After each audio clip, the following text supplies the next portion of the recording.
Okay. Mo ni akong gustong buhaton.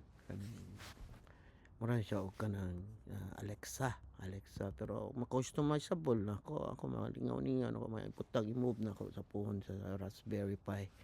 So mo ni akong murag. Hi, I'm Allen.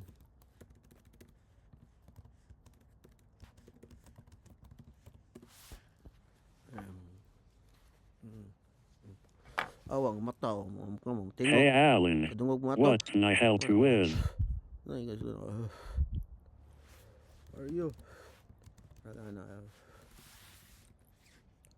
Kaya itong gamitan. How are you? Work na. Tungog mo. Tingog pa. I'm doing well, thanks for asking. How can I help you today? Tawa. Muna siya. So, muna karon. So, ang technology yan balik ta. Kaning VS Code mo ni dire. Yung muna akong mga gigamit VS Code. Gamit mo ni siya. Download na siya. Free yapon. GitHub, of course. Terminal, MacBook, UB, browser, open code. Muna share open code. Muna akong coding agent na ko. Muna yung open UI niya. Yung itsura. Yan kag model. Naapos siya yung mga libre na model. So, like this one. Wapo kayo po siya, diba? Makakuha ni model kag token. Muna yung UI.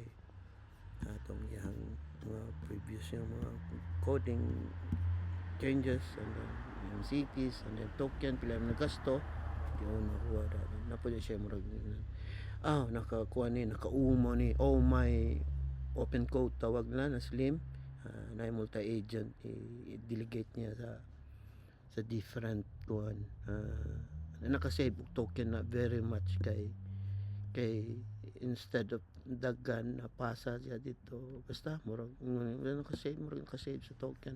I'm not sure pero kana mo na siya na fixer dapat na another Oracle then Coder Explorer something muna akong gidugang muna siya magawas dire nap ko na cancel na murag mo decide pero anyway wala tayo labot na muna akong tools na gamit na pag-develop ani niya na suguran ako suguran the models of course and then yan mo niya muna ko ingon ninyo katong yung plug-in and then the models Python and then yung back-end kasi ako pag-decide ani pero nakapo ko yung mga suggestion put kung saan ako pag-connect akong LLP kay kuan man ko pilot man ko so I go through this one muna akong kuan na ko LLM na through web UI ng web UI isang tsura ng web UI is web UI ni siya muna yung tsura na mo localize ka man sa web lang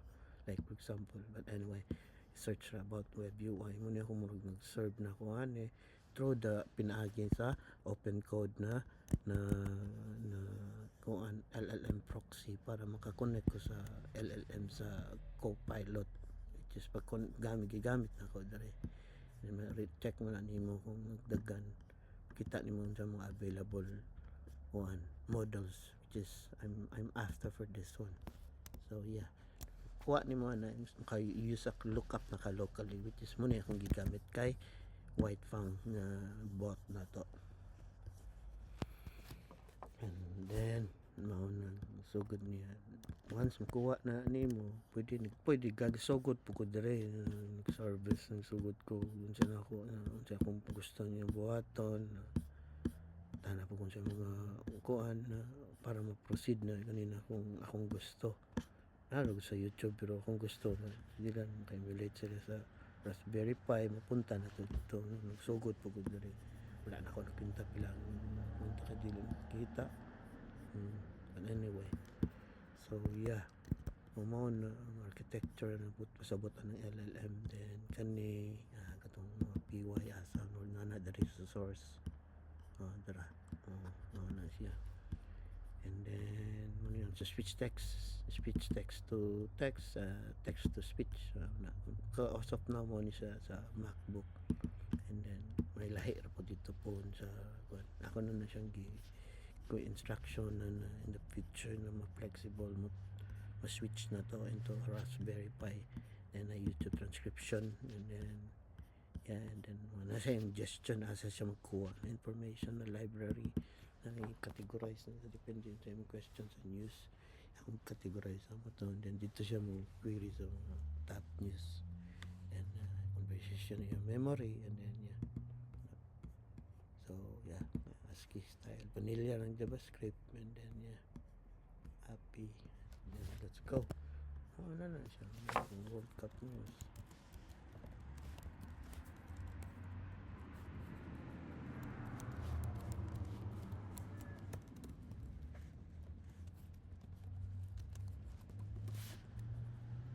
Storya na siya in the future pwede na po ko dugang na ako email pohon calendar shopping list kinang lang po memory ano din mura na po siya Alexa good Japon sa pwede song ako na po siya siguro Number World Cup 2026. Daily Digest, June 27. Number France 4-1 Norway. Group I. Ousmane Dembele scored a hat-trick as France cruised past the Norway side missing Erling Haaland. The result lifts Les Blues to the top of Group I. Sources: FOX Sports, The Guardian, ESPN. Number 38 defeats USMNT. Turkey beat the United States men's national team with the last gasp winner, a significant blow to American hopes in the group stage. Source: ESPN. Number Belgium overtakes Egypt in Group G. Iran goal overturned by VAR. Belgium moved to the top of Group G after overtaking Egypt. In other action, a late VAR decision overturned what would have been Iran's game-winning goal. Source: Yahoo Sports. Number key takeaways. Dembele's hat-trick marks the standout individual performance of the day. The USMNT loss to Turkey adds pressure heading into their final group match. VAR continues to shape outcomes, denying Iran a dramatic. Solder Torreira na siya na dire na mga news so diyan naka-score hat-trick ito yung yaw so yeah let's go see the action how the multi-agent works. Okay, let's do that multi-agent work. Okay, tidy up tidy up.